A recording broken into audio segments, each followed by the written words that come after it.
கரூர் துயர சம்பவம் தொடர்பாக சிபிஐ விசாரணை மற்றும் சிசிடிவி கேமரா பதிவுகளை பாதுகாக்க வலியுறுத்தி தாவேகா வழக்கறிஞர் அறிவழகன் ஹைகோர்ட் மதுரை கிளையில் மனு தாக்கல் செய்ய வந்தார். அதைத் தொடர்ந்து அவர் செய்தியாளர்களை சந்தித்தார்.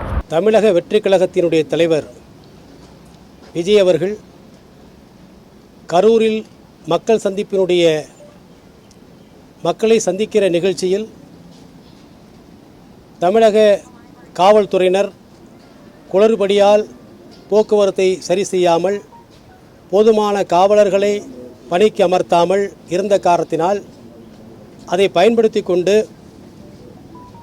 ஆளுகிற திமுக முன்னாள் அமைச்சர் செந்தில் பாலாஜி மற்றும் அவருடைய சகாக்களால் இந்த மிகப்பெரிய தமிழக வெற்றி கழக தலைவர் விஜய் அவர்களுக்கு தமிழக வெற்றி கழகத்திற்கு எதிராக மிகப்பெரிய சதிவலை பின்னப்பட்டிருக்கிறது என்பதை இந்த மனுவிலே கூறி உடனடியாக மாநில அரசாங்கத்தின் கீழ் இருக்கக்கூடிய தமிழக காவல்துறை இந்த மனுவை விசாரிக்கக்கூடாது, இதை Central Bureau of Investigation CBI தான் விசாரிக்க வேண்டும் என்று நாங்கள் மனுவை தாக்கல் செய்து இன்றைக்கு தாக்கல் செய்திருக்கிறோம்.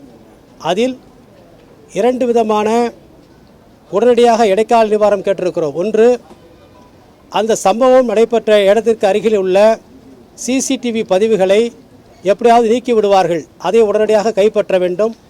அதே போல பாதிக்கப்பட்ட அந்த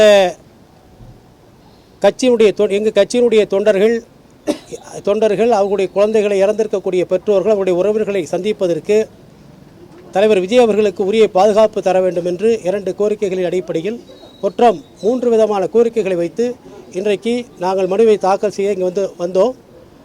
வந்த நேரத்தில் நேற்று எங்களுக்கு இந்திய நீதிமன்றத்தினுடைய நீதியரசு அவர்கள் இன்றைக்கு மதியம் விசாரணைக்கு எடுத்துக்கொள்வதாக கூறியிருந்தார்கள். ஆனால் இதுவரை எங்களுக்கு எந்த ரிஜிஸ்ட்ரார் ஆஃப் ஜுடிஷியலுக்கு எந்த விதமான உத்தரவு வரவில்லை என்று சொல்லியிருக்கிறார்கள். அதனால் நாங்கள் காத்திருக்கிறோம். இன்று ஒருவேளை அது இந்த மனுவை விசாரிக்காமல் இருந்தால் நாளையோ அல்லது வெள்ளிக்கிழமையோ இந்த மனு விசாரணைக்கு வரும் என்று நாங்கள் நம்புகிறோம்.